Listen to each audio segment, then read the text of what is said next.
Hi, good evening everybody, and welcome to the daily shiur in Rambam, 3 chapters per day. Many years ago I heard a story from the chief rabbi of Australia, Rabbi Chaim Gutnick. He shared with us that the first time when he was invited by the Rebbe to join him in the Yom-Tov meal, he was so overwhelmed from the uniqueness of the moment. He wasn't able even to consume the food. He was turning his spoon around the plate that was full of soup. And then he noticed that the Rebbe looked at him and he says, "Something bothers you, I can help you." He says, "I'm contemplating about the Kohanim, the priest in the temple, when the presence of the Shekhinah was so intense.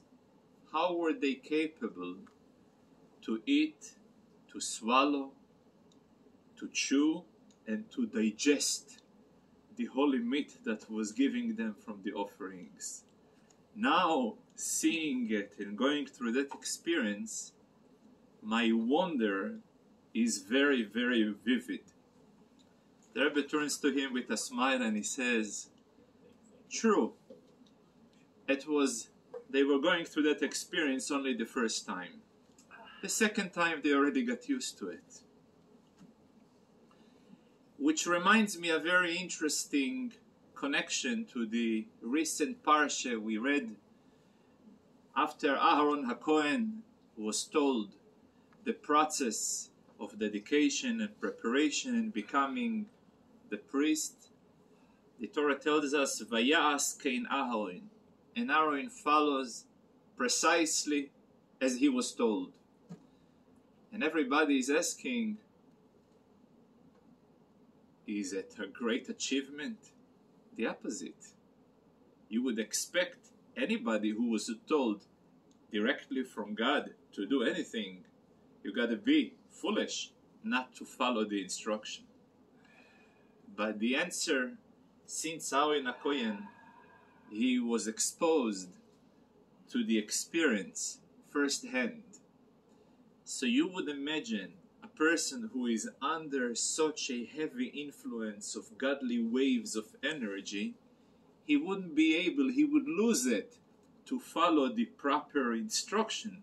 Yet Aaron HaKohen, despite the fact that he was a spiritual man and emotionally inspired, and he managed to contain his emotions and follow the instruction exactly as he was told.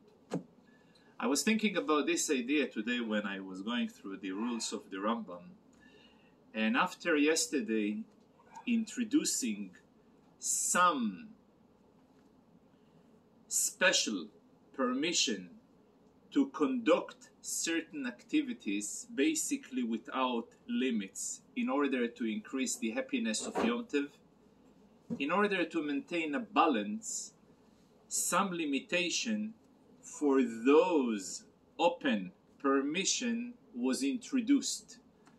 And soon we're going to go through the first and second chapter, and we will see how the desired balance is there in order, on one hand, to experience the happiness of Yom Tov, on the other hand, not to get carried away and get distracted with other and foreign forces which will divert us from our fulfillment of the mission, celebrate Yom Tov properly. So yesterday we covered that when it comes to the Meleches Hav'or, the idea of having fire on Yom Tov, even if it is not necessary letzoirech, for the need of food preparation, it was permitted anyway.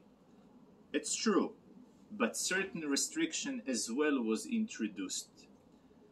Restriction number one: when fire was permitted only to consume from ready-made fire. But in order to create a new fire, whether via stone or via oil, or exposing a glass to the sun, or different methods that will create a new fire, it is restricted. Two reasons were given by the commentators.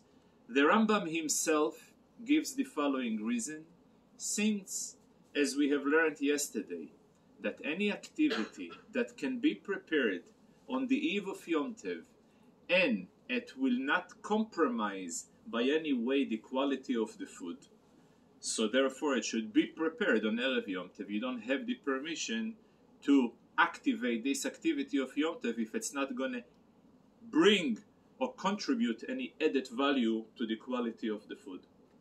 So for that reason, according to the Maimonides, a person, since he was able to prepare on the eve of Yom-Tov and he is not preparing, therefore the only thing that is permitted is only to use from existing fire. However, according to other interpretation, the reason why it was restricted, since, as we have learned yesterday, that veheichinu eis asher yoviu, that always you must to prepare anything before Yom Tov. It's not now you can, you should prepare.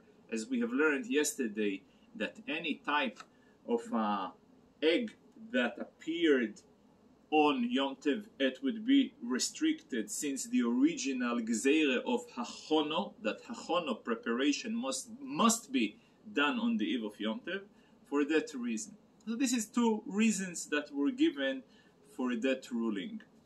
Other limitations that were introduced as far as fire preparation, when it comes to chop the wood, again, it should be chop. On one hand, there is a permission to chop, because if you will restrict any chopping of wood, then the simcha of Yom Tov will be eliminated.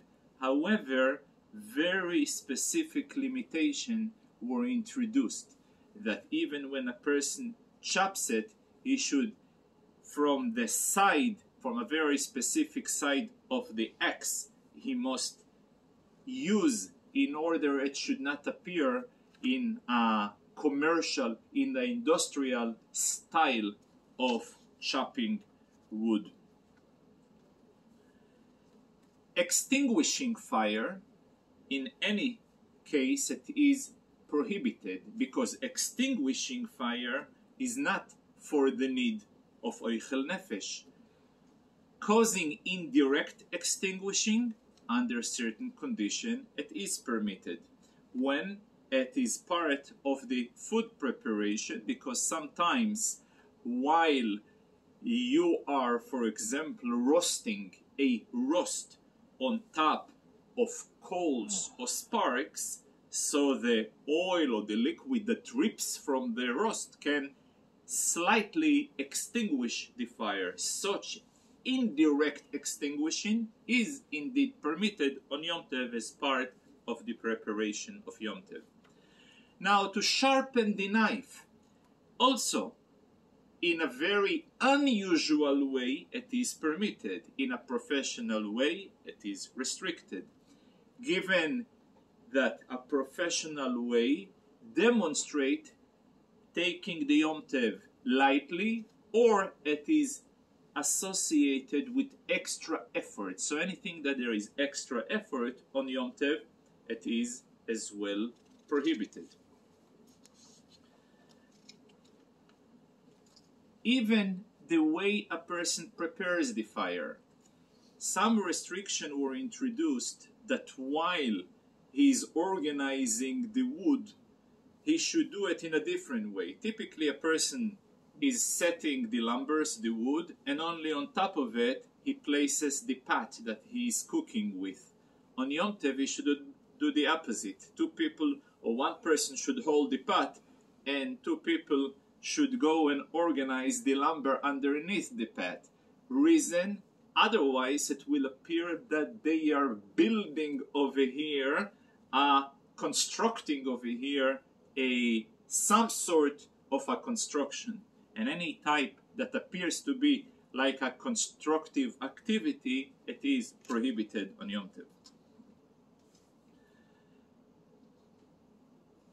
There is a very large part in our chapter, in the first chapter, is the idea of also acquiring and purchasing food product on Yom Tov. It's okay to go and make an arrangement with a store owner to open up the store for you, but it's very important not to mention to him numbers, measurements, and it should be the only so-called record keeping is just comparing that particular object that he acquired to another particular object that exists in the store already. So it will give a hint what type of assessment should be considered when they come to pay the final bill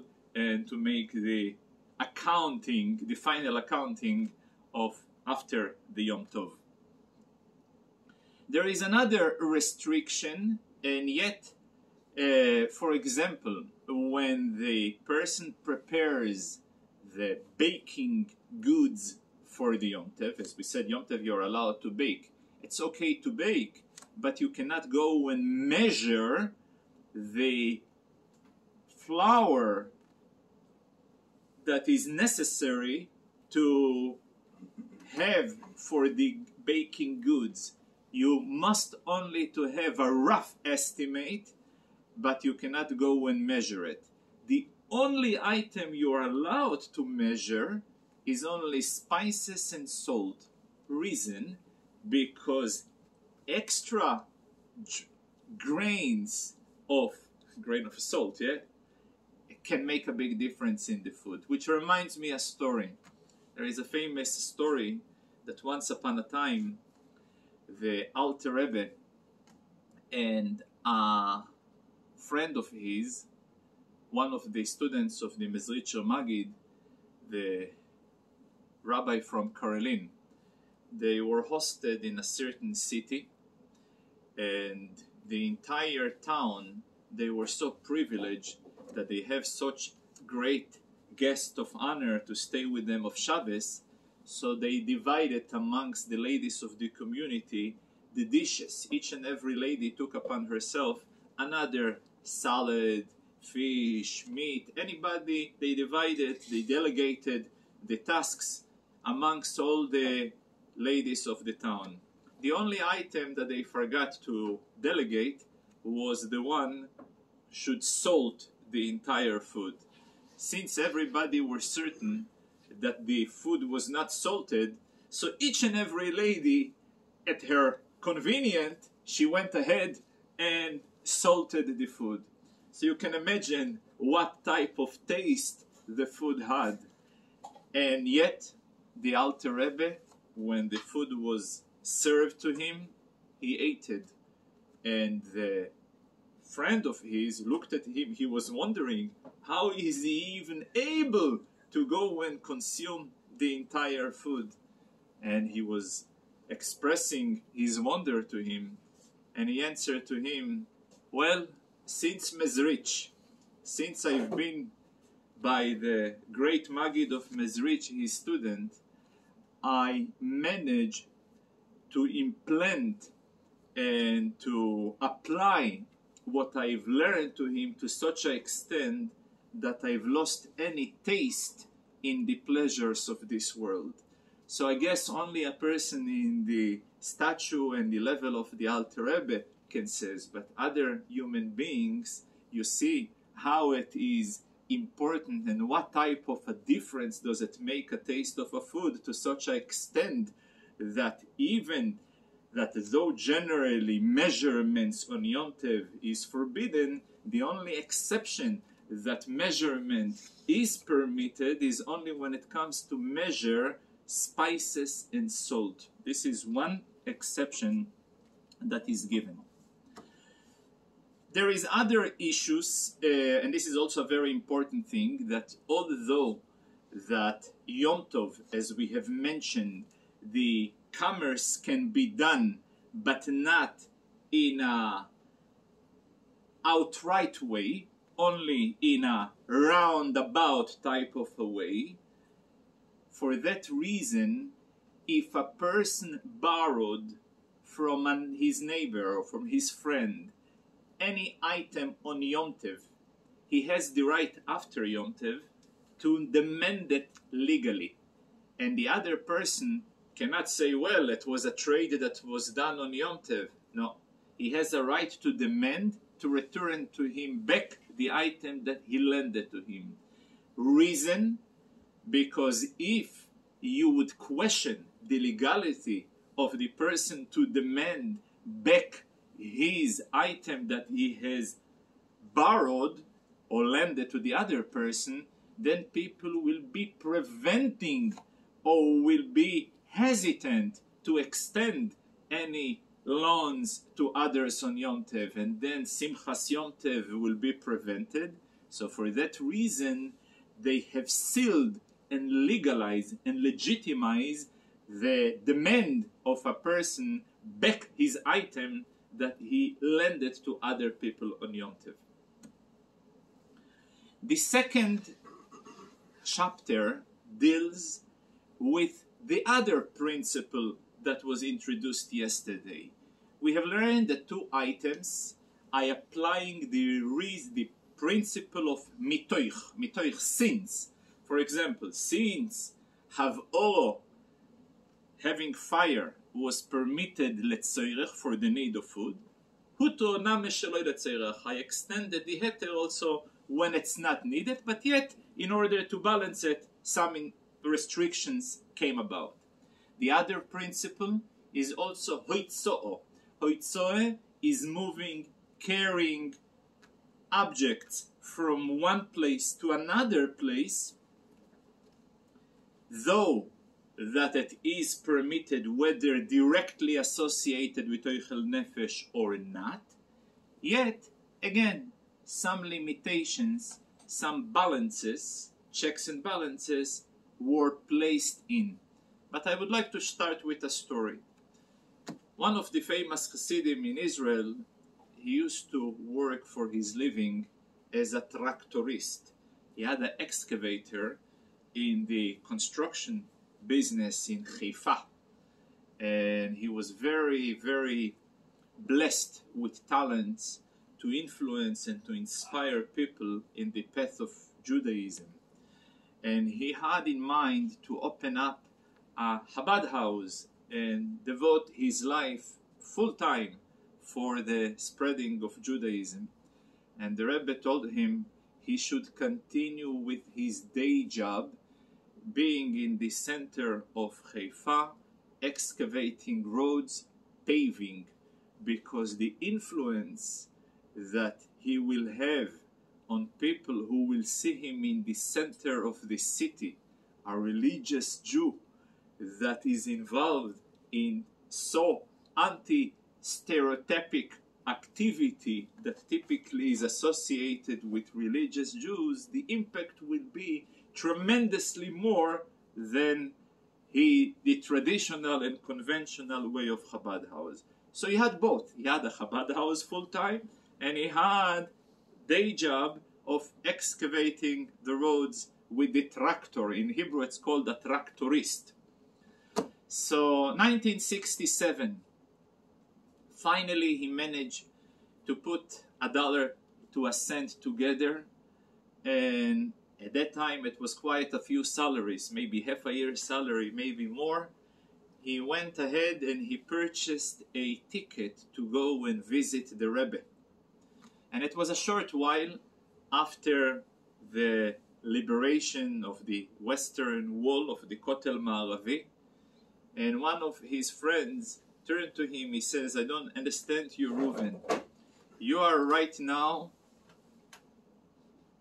have access to the Western Wall, a place where the sages are saying, Makom, a place shehashchina, that the presence of the Shechina, lo zaza, is not moving out of there. And you are heading to New York to the Rebbe, where is the logic? Where is the rationale? He looks at him and he says, that's precisely my problem. I'm looking in a place where the Shechina is zaza. Shechina is the presence of godliness, is in motion, in a movement. You just said, the Western Wall is makom she'ashchina lo zaza. The presence of Shechina is not in motion, not in a movement. I'm looking over here in a place that movement is part of the service of God. In high holidays, we are saying in our prayers, we are reciting the following text. Vatiten lanu Hashem Elokeinu be'ahava. That you, God, gave us with love. And each and every holiday we're putting the specific insert, whether it's Chag HaShavuot hazeh, Chag HaPesach hazeh. So Hasidic interpretation of this text goes as follows.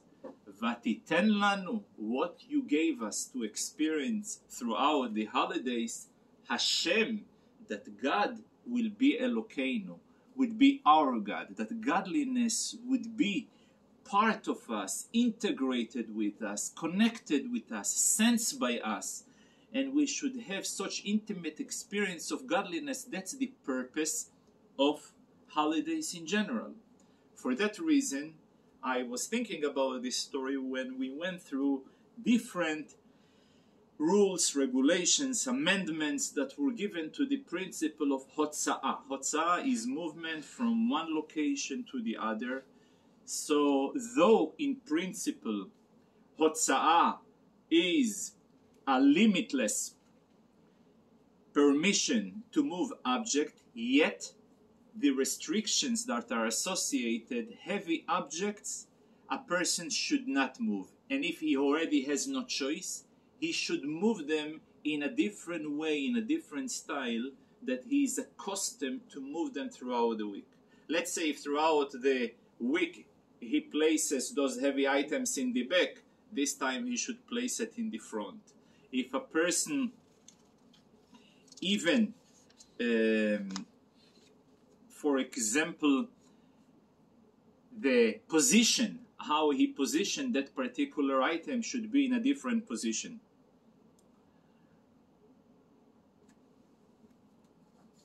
Further than this, there is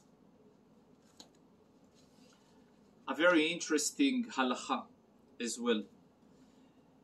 And this is based on a general pitgam and a general saying that the American economy and American society and Western society in general these days are being founded on the following principle, where people buy things they don't need, with money they don't have, to impress people they don't like.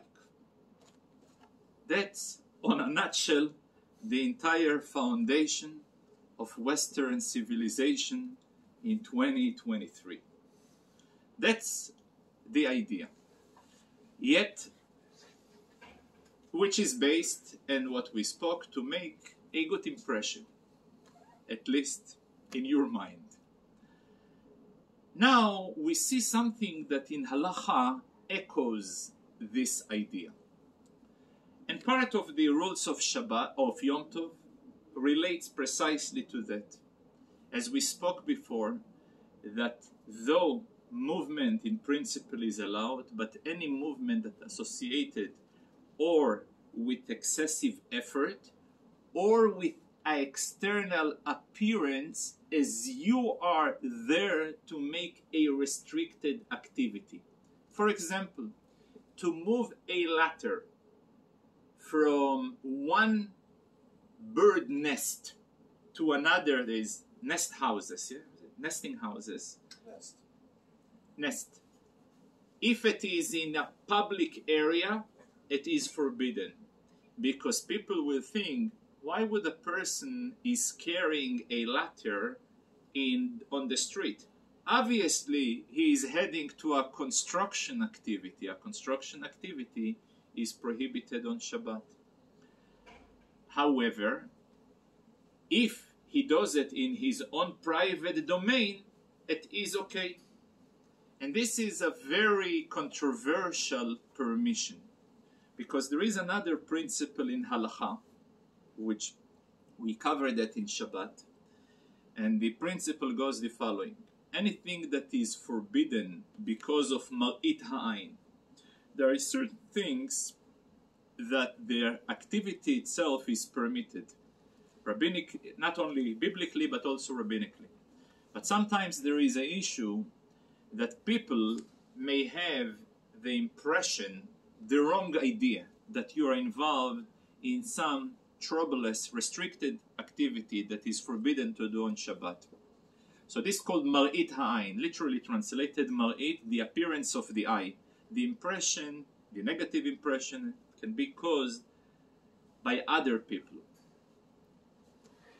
So the rule is, anything that is forbidden due to Mar'it Ha'ain, due to a negative impression that is caused by other people, afilu bechadrei chadarim name asur. Even if it's done privately, it is also forbidden, because at the moment that a certain restriction was introduced, no difference is being made whether it is publicly or privately. But there is one exception. When it comes to move a ladder from one nest to the other, it is okay to do it in a private domain. Because why would a person need to move a ladder from one nest to the other? Only to take a fresh chick, to have a nice dinner or a nice lunch, Seudas Yom-Tov, Simchas Yom-Tov. So for Simchas Yom-Tov to increase in the happiness of Yom-Tov, that is permitted. So here is, we see how, again, there is the perfect balance. Layer number one, anything of moving is permitted. Layer number two, I will consider effort or negative public relation. Layer number three, by the bottom line, will it increase or decrease in the idea of Simchas Yom-Tov? If the bottom line increasing of Simchas Yom-Tov, given all the checks and balances, I will give him the go-ahead to do what he needs to do. There is another issue that is being dealt, talking about movements and motions and bringing from one point to the other point, gifts and presents that a person gives to another person on Yom Tov.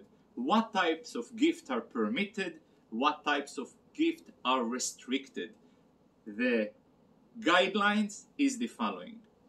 Any type of a product that doesn't require a restricted activity on Yom Tov to be able to consume the product, it is permitted. For example, it is okay for a person to deliver a living bird to his friend on Yom Tov because he is able to consume the bird halachically in a very permitted way, because slaughtering on Yom Tov and preparing the meat, it's okay. But it is not okay to give a person right now a bag of grain, because the only way that he will be able to benefit from those grains by separating on a commercial style between the shell and the inside. So therefore it is restricted. So here you have a very interesting halacha. It's okay for me to go and give you a gift, tefillin. It's okay for me to give you a gift, a living animal, a living bird, but it's not okay for me to deliver you a bag of grains. It is okay to go and give you lentils, because lentils, it's okay. All it needs is in order to cook it the way it is without extra step in between, that this extra step will be restricted. So that's basically a summary of the second chapter. In the third chapter, we're dealing with an issue which is called Eruv Tavshilin. Eruv Tavshilin is the literal translation. Tavshilin is dishes. Eruv is mixing dishes. What type of dishes needs to be mixed?